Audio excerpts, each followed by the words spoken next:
was appointed the group head of.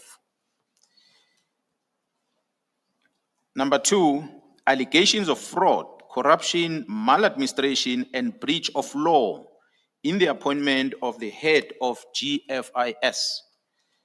Number 3, allegation of fraud, corruption, maladministration, and breaches of law regarding the implementation of ROC, clandestine, and unlawful investigation snooping device called the digital forensic equipment, which is used to remotely access, intercept, and store electronic information from various gadgets without authorization.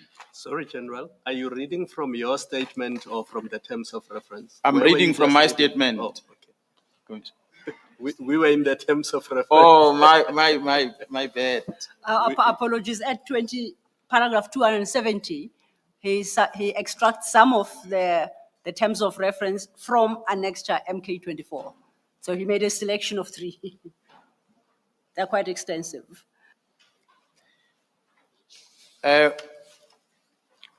Commissioners, as I said, the terms of reference are attached as an annex on my document that is before you.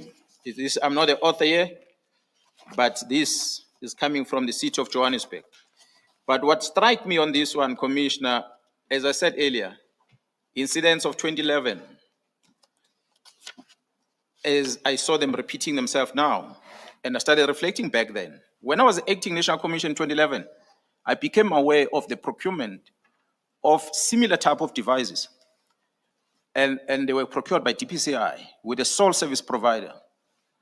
It cost over 3 million rand, and the person who signs off and approving on that was a National Commissioner back then in 2010, which was Gerald Cele.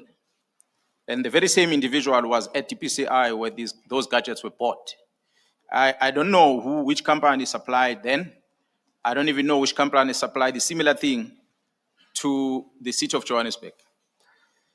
My biggest concern about this, commissioners, back then, I took a decision to direct that DPCI is not supposed to be in possession of such equipment.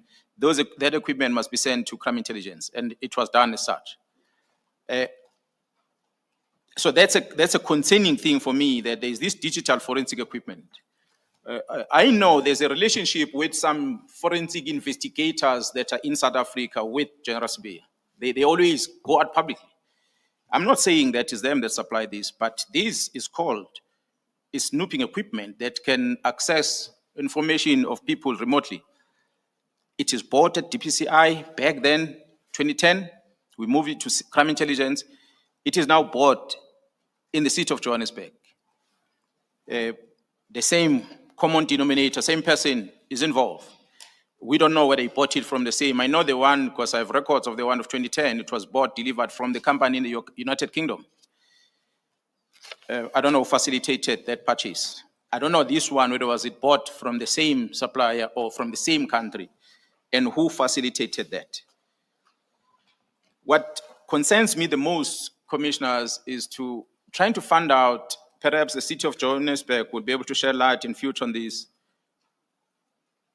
to try and, I'm trying to establish as to where is this equipment today. The GRSB left the city of Johannesburg. There's an inquiry now that is officially launched by the city of Johannesburg, which I will invite the public perhaps to follow. But what is key for me is to find out, where is this equipment? Could it be that this equipment is still with the city of Johannesburg,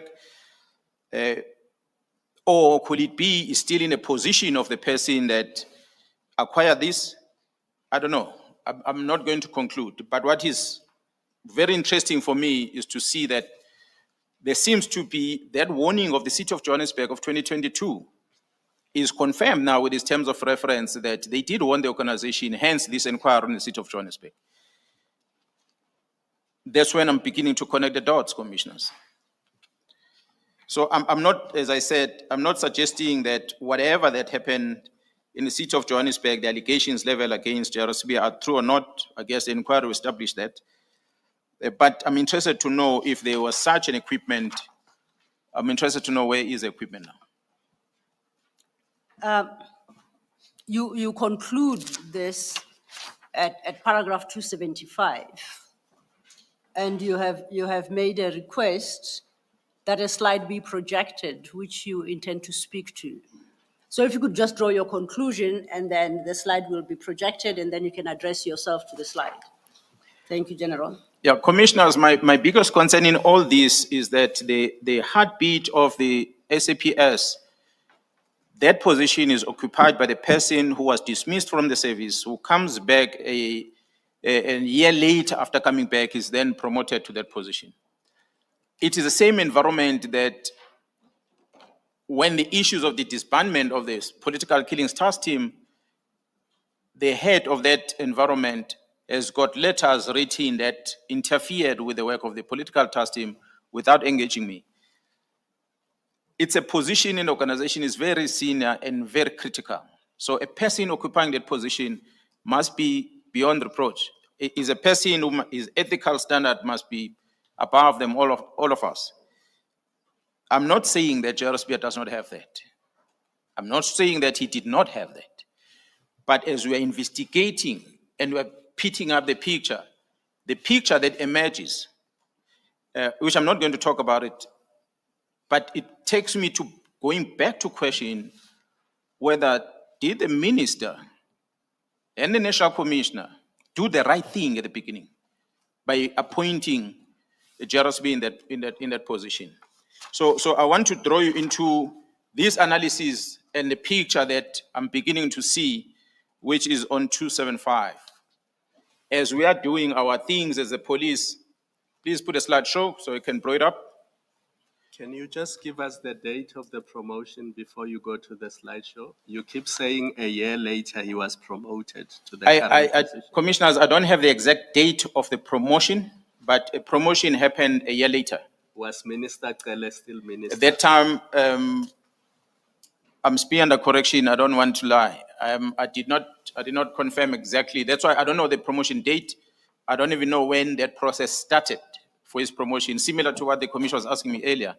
When the city of Johannesburg writes a letter on the 20th of June, 2022, and Jarosbia was going to start on the 1st of July, whether had he signed the employment contract already with the organization by then, I don't know. Similar to this one, when he was promoted to the position of the Deputy National Commissioner, I know it happened a year later, but whether at that time was the Minister Cele in the office or not, and whether did Minister Cele play the part to his promotion, I do not know. I guess the National Commission will explain that. But what I want to flag here before the Commissioner is that his arrival in the organization was a concern.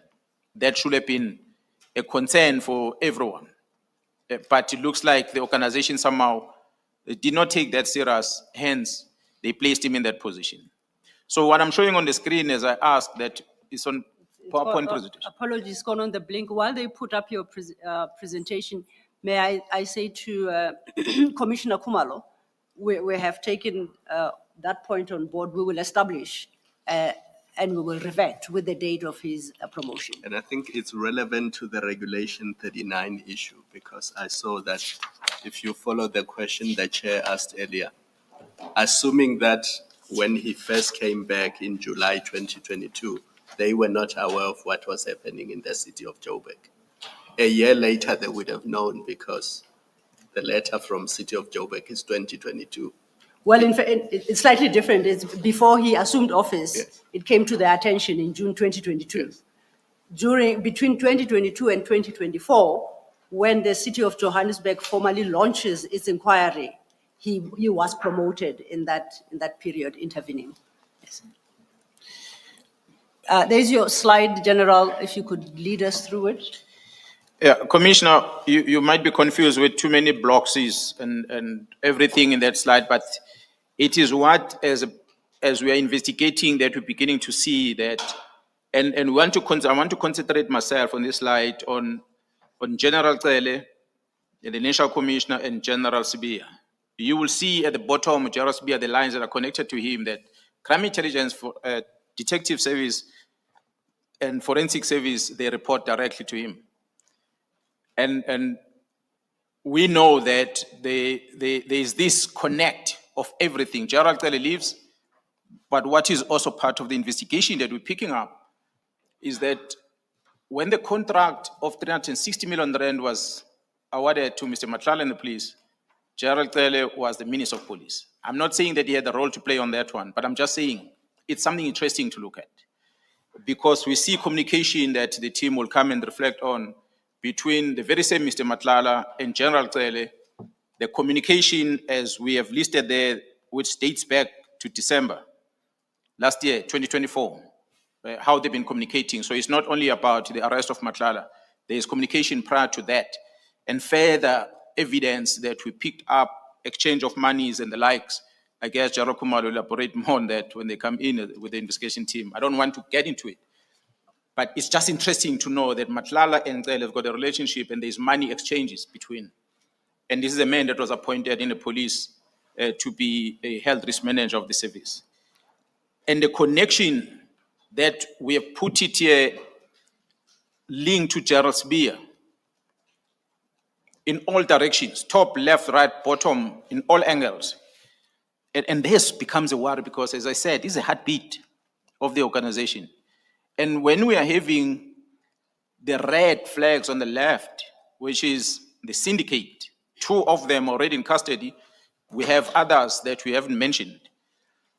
And we are having the ghost on the right, black and white, which include so-called experts out there that are spreading wrong information, so-called media journalists that are in there, many parties that you see there on the black, and going up top right corner, you see the entities of government, which will include IDEC, IGI, that are party to this chaos that we are seeing, and the engagement they're having with the Minister of Police, Mr. Senzo Mkhunu now, Bran Mokhotsi in the Chief of Staff. So this picture is what comes to the fore, and it gets us worried that, and we begin to question, how did this man comes into this organization?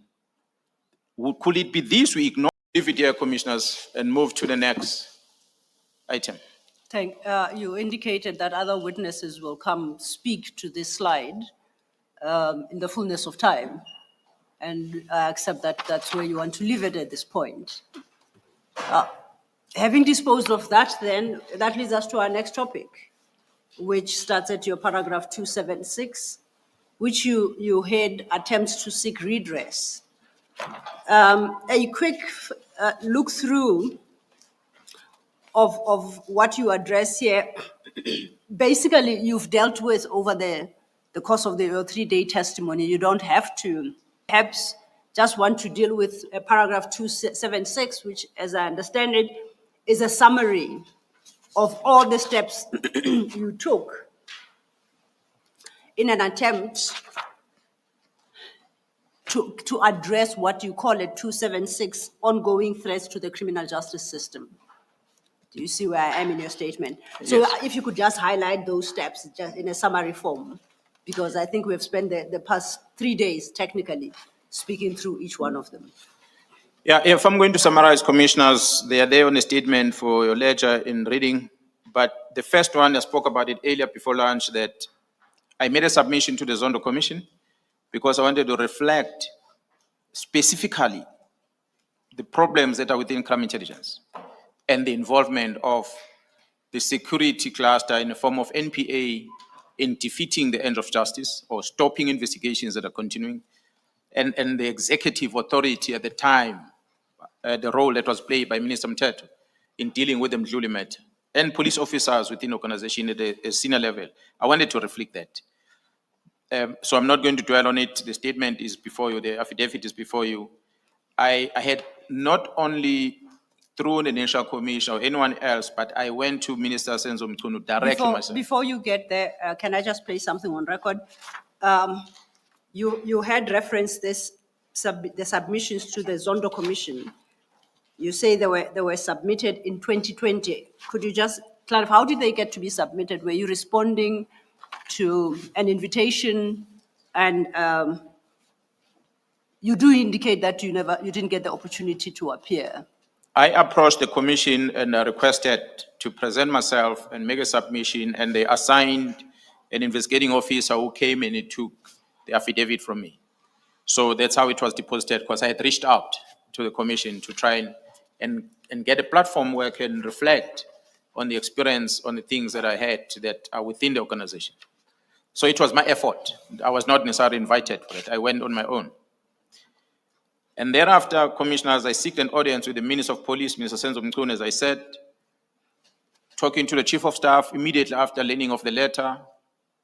Chief of Staff did not facilitate that meeting. And I even went outside the structures other than talking to the National Commissioner to try and secure this meeting with the Minister. I wrote the Minister a message myself when I requested the meeting. He acknowledged that, but he never afforded me the opportunity to meet with him. And I must say that I ended up breaking these protocols by approaching Parliament. And I made contact with the chairperson of the Portfolio Committee, Mr. Honorable Ian Cameron, and I must appreciate that he did his best to arrange for me to come and appear before the commission, which I did. And I presented, which I referenced on the record on the 5th of March. But even that presentation still did not help with anything. They listened to me, but it did not solve anything. And what is worse, the 5th is presentation, the following day, the 6th, the ministers having the National Commission, I'm told, in the meeting, and they're discussing the disbandment of the team still. All these things I'm flaking about, Mohotzis and the likes. The Member of Parliament, Mr. Adams, who was in that meeting, I present, Jara Kumalo present, which I'm going to invite the commission to get extracts of that. We present serious things that are happening in the police, but the members of Parliament, especially Mr. Adams, was not interested in that. And he was more focused on General Kumalo, and appointment of General Kumalo, and everything wrong with crime intelligence. And it was disturbing because we had tried. And subsequent to that, we felt that then we don't have any choice but to do two things. One of them was to register a case on a defeating edge of justice against the people that were behind the close of the withdrawal of this investigation of KZN. So we have a case that is currently running as a complainant. I hope and pray that pretty soon those involved will be brought to court. We will soon hear about that. I trust the investigation team that are working on these matters, that are going to help us on this. But beside that, I then felt it is important then, commissioners, that the 68 million plus citizens of this country, they are the ones that signed the Constitution, and they gave us a mandate, and they gave us a responsibility to protect them.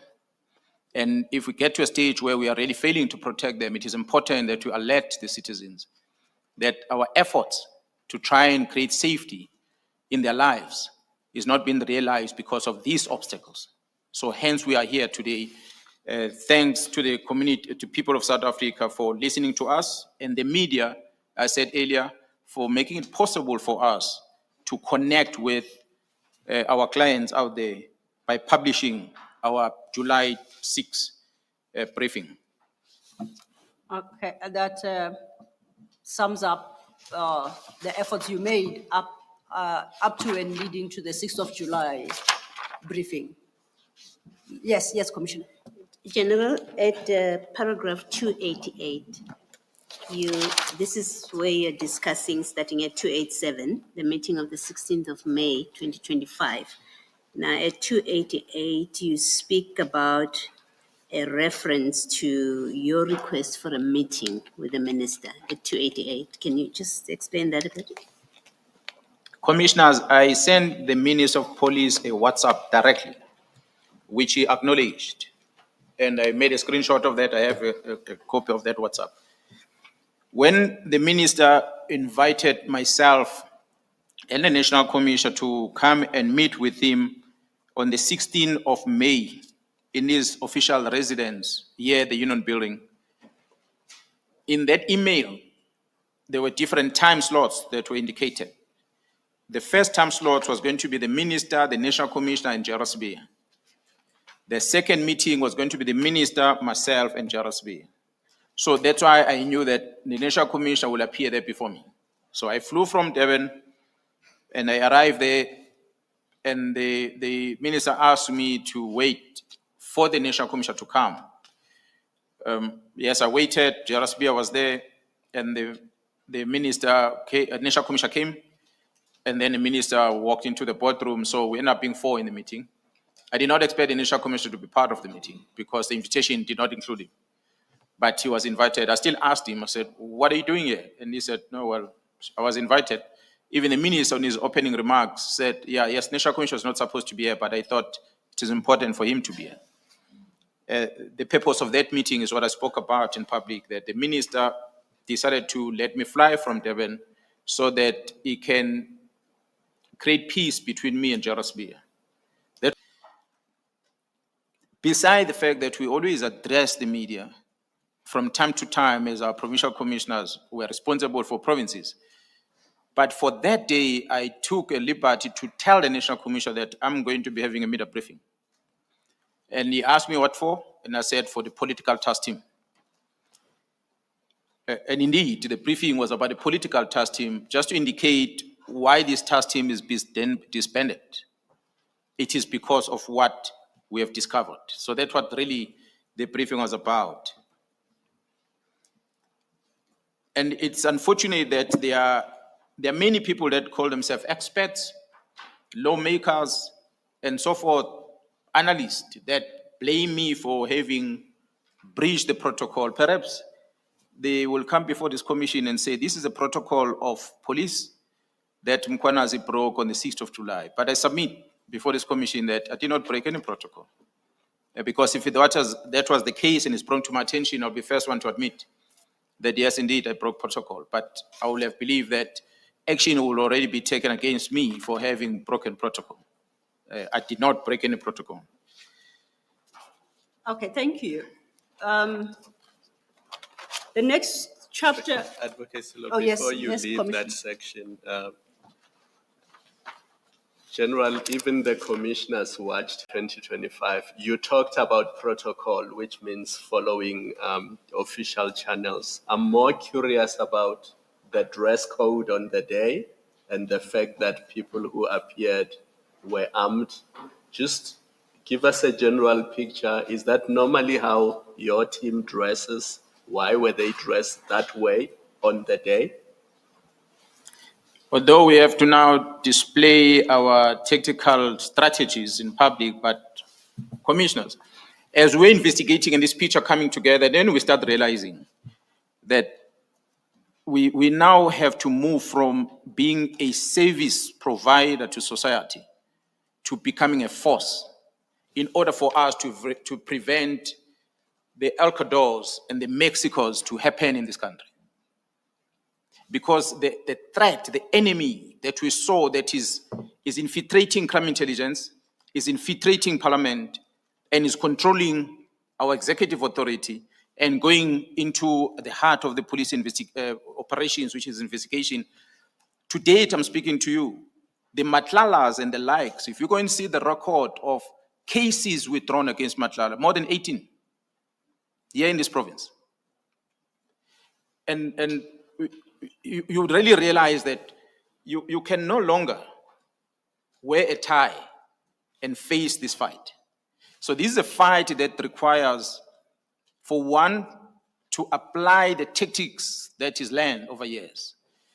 And one had to draw on experience I had in the task force of saying, how do you deal with a terrorist? And because as I see it now, I think this is terrorism. This is people who want to take over government, not through the ballot paper, but through these criminal activities. We must protect those goes to the voting station. Political parties exercise their rights, they vote, they appoint government. But if government is going to be taken in this fashion, it cannot happen under our name. So it's for that reason that we wanted to communicate a message to South Africa that we are ready, and communicate a message to this drug squad, politicians, the executive, police officers within law enforcement agencies, that we're ready for them. I said when I presented earlier, I knew that I've got a target on my back. So for me, maybe you'll forgive me in saying this as a Zulu man. Angimnyonyobeli umuntu esayidini ngimqonda ngqo. So I wanted to make sure that they get a message that we are. I don't sneak up on a person. I face them directly. So, Commissioner, we were pushed to the corner that for us to counter this, what is happening, let's draw attention of South Africa for them to realize the battle that we're about to face. And it is a battle, I must say, as I said, when we put that screen, that they are so-called experts, they are so-called forensic investigators, they are so-called journalists. There's a whole lot of people that are spreading news, feeding the narrative that has been perpetuated by these people internal. We have people in the organization that when a case is open, they take the docket and they keep it in their office and they don't investigate it. And we have evidence for that.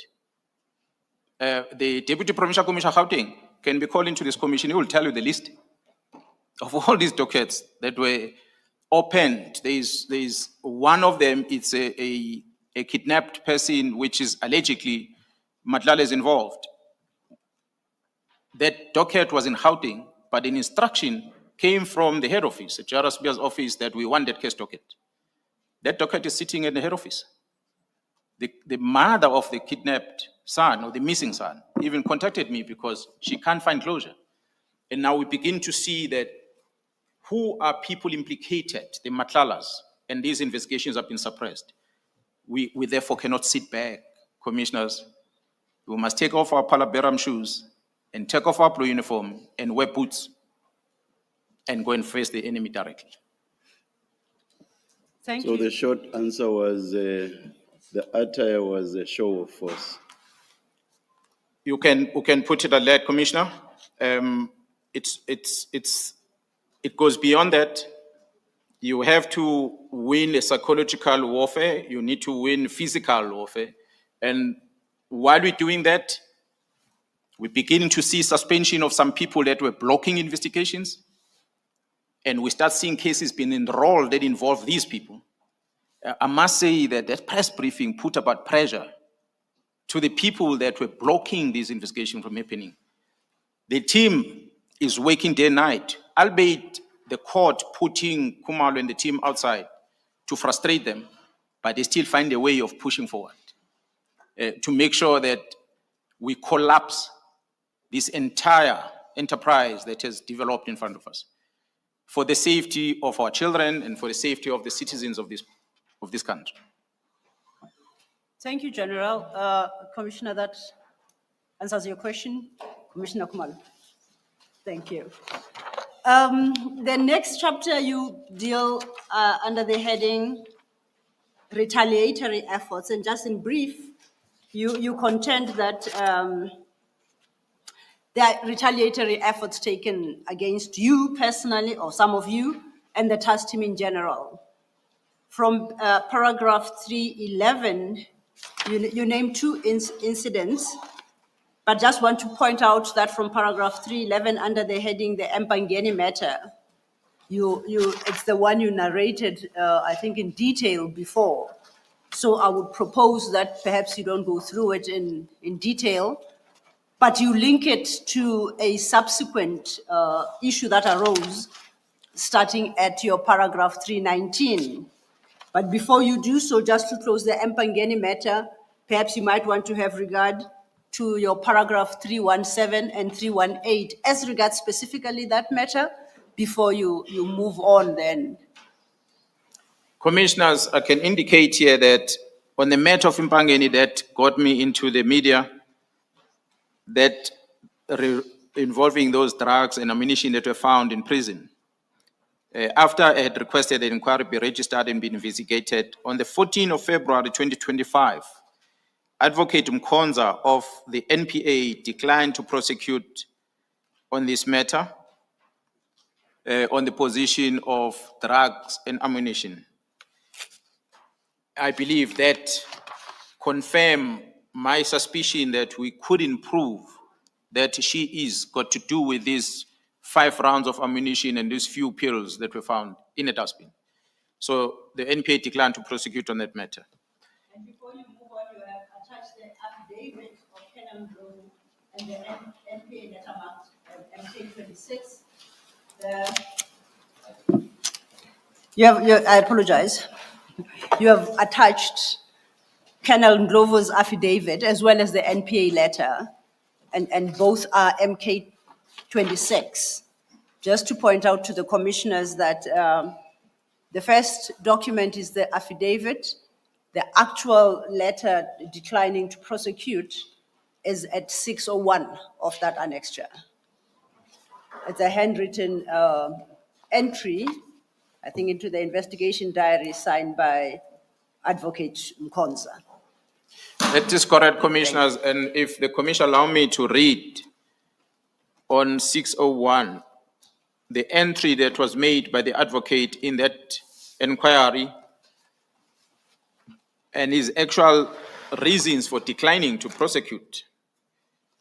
It reads as follows, and it's dated the 14th of February 2025.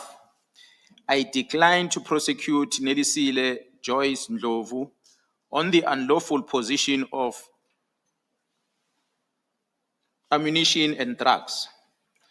The photo album was received. It is clear that the above items were found outside her house in the dustbin where anyone would have access to. There will be no prospect of successful prosecuting Ms. Ndlovu, signed by the prosecutor. So, commissioners, this goes to demonstrate exactly my suspicion on this matter as it started, that rather make this inquiry, take this thing to forensic lab, get forensic people to come in here, and I guess they did. That's why there's photograph, which means forensic people came, did a test DNA, took photos, and they filed it in an inquiry, and they couldn't prove that this person who sleeps in this house is responsible for the dustbin outside and the content that was inside the dustbin. You then lead on to, from paragraph 319, on to IPID, the Independent Police Investigative Directorate. I had indicated, thanks, commissioners, I indicated that an OB entry of Mpangeni surrounding this matter was brought to my attention by Mr. Mkhwanazi. And I said, this Mpangeni is in a policing area where the Minister of Police stays. And to my surprise, after all these incidents, on the 12th of March, I received a letter from IPID, the acting head of investigation at IPID, who wrote on his letter, the first paragraph, which says that they received a complaint of interference from the Minister of Police regarding alleged interference with the arrest of the senior correctional officer in January 2024. The incident happened in 2024. IPID sends this in March 2025, and they are saying the Minister of Police is the one who registered this complaint with them in black and white. Before you proceed, I see you are, I think, reading from MK27, is that correct? Starting at page 603. There's the subject line of that document. It references Mpangeni with a case number of 03/001/2024. Is that the same case number as the Mpangeni matter that you say the NPA refused to prosecute, or is that a different one? It's the same one Okay. that the NPA declined to prosecute on, the Mpangeni matter.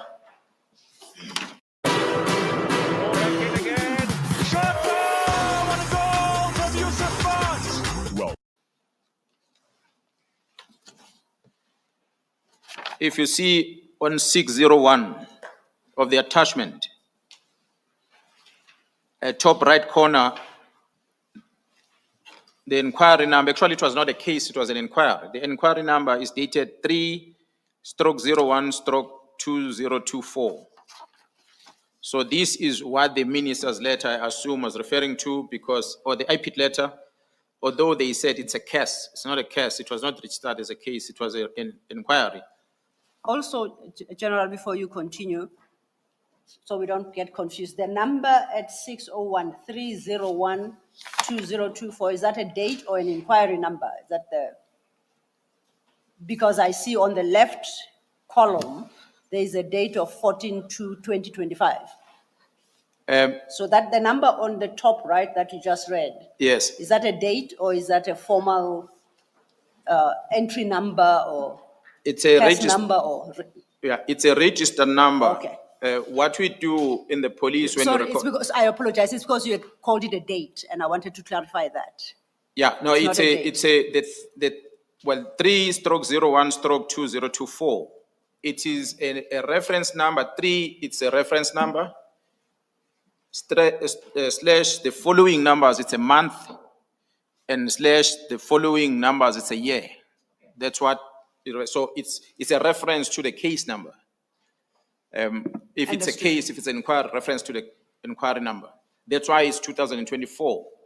It remains on the register like that.